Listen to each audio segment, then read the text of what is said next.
મસ્જિદ સર્વેના વિવાદમાં હિન્દુ મુસ્લિમ બંને પક્ષોને સુપ્રીમની રાહત। સંભલ મસ્જિદ વિવાદમાં નીચલી કોર્ટને કોઈ એક્શન નહીં લેવા સુપ્રીમનો આદેશ। બાળકોના હક અને અધિકાર માટે ગુજરાત હાઈકોર્ટ દ્વારા બાળ સંરક્ષણ આયોગની પ્રક્રિયા 2 સપ્તાહમાં પૂરી કરવા સરકારને આદેશ। ટ્રમ્પે ઝુકરબર્ગને જેલ ભેગા કરવાના બદલે ઘેર જમવા બોલાવ્યા। 32 વર્ષ નાની બાર્બી ગર્લ કાત્યા 20 વર્ષથી પુતિનની ગર્લફ્રેન્ડ। બ્રિટનમાં જીવનનો અંત લાવવા ઈચ્છા મૃત્યુ બિલને સંસદમાં પ્રારંભિક મંજૂરી। દિલ્હીમાં ગ્રેપ 4 પ્રતિબંધો ચાલુ રહેશે। સુપ્રીમ કોર્ટે પ્રદૂષણ મામલે પોલીસને ફટકાર લગાવી। મોરબીના વિખ્યાત મહેન્દ્ર પટેલ જૂથ અને તેની અન્ય પેઢીઓ ઉપર અમદાવાદ ઇન્કમટેક્સના સવારથી દરોડા। કુલ 17 સ્થળે રેડ। અમદાવાદમાં પણ 6 સ્થળે તપાસનો ધમધમાટ। પત્ની સાથે ઝઘડો થયો તો પતિએ તેની દહેજમાં મળેલી વસ્તુઓ બાળી નાખી। એકનાથ શિંદેએ અચાનક 2 મિટિંગો રદ કરી અને પિતૃક ગામડે ચાલ્યા ગયા। લોકસભાની ચૂંટણીઓમાં સંઘ દ્વારા પ્રચાર ન કરવાને કારણે બીજેપીને મહારાષ્ટ્રમાં ઘણી સીટોનું નુકસાન થયું હતું। જમ્મુ કાશ્મીર પોલીસની મોટી કાર્યવાહી। 7 આતંકવાદીઓની સંપત્તિ જપ્ત। આફ્રિકાના મલાવી દેશની હાફૂસના 945 બોક્સ માર્કેટમાં અત્યારે 3 થી 5 હજાર રૂપિયાનું મળે છે એક બોક્સ।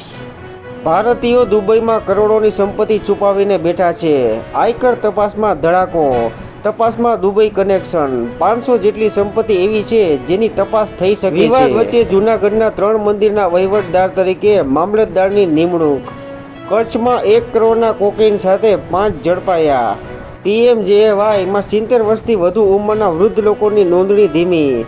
મંત્રાલયે 70 વર્ષ અને તેથી વધુ ઉંમરના 6 કરોડ વૃદ્ધોને સ્વાસ્થ્ય વીમાની સુવિધા આપવાનું લક્ષ્ય રાખ્યું હતું, પરંતુ માત્ર 3% જ 1 મહિનામાં નોંધણી।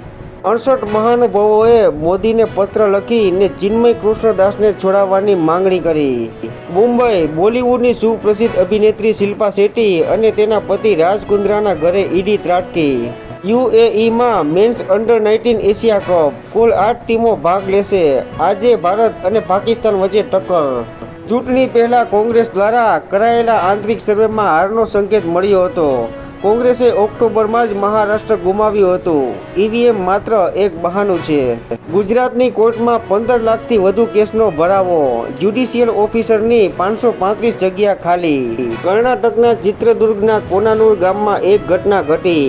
42 વર્ષનો વરાજો 19 વર્ષની દુલ્હન। લવ મેરેજ કર્યા તો પરિવારનો પિતો ગયો, મનાવીને ગામડે બોલાવ્યો। યુવક પર પથ્થર, ધોકા અને લોખંડના પાઇપનો હુમલો કરીને મારી નાખ્યો। પાસપોર્ટને લગતા કેસમાં રાજસ્થાન હાઈકોર્ટનો મહત્વનો ચુકાદો। પોલીસે રિપોર્ટ નેગેટિવ આપ્યો હોય તો પણ પાસપોર્ટ રિન્યુઅલ નકારી ન શકાય। શાહરૂખ ખાને નાણાકીય વર્ષ 2023-24માં 92 કરોડનો ટેક્સ ચૂકવ્યો। ફેસ્ટિવલ સિઝનમાં ભારતીય રેલવેને જબરજસ્ત કમાણી। 2 મહિનામાં ટિકિટોના વેચાણથી રેલવેને 12,159 કરોડની આવક।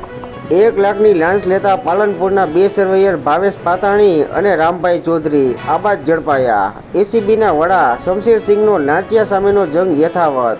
મદદનીશ નિયામક કૃષ્ણકુમારસિંહ ગોહિલના સુપરવિઝનમાં વધુ એક મોટી સફળતા। બનાસકાંઠા PI એને ચૌધરી ટીમનો સપાટો।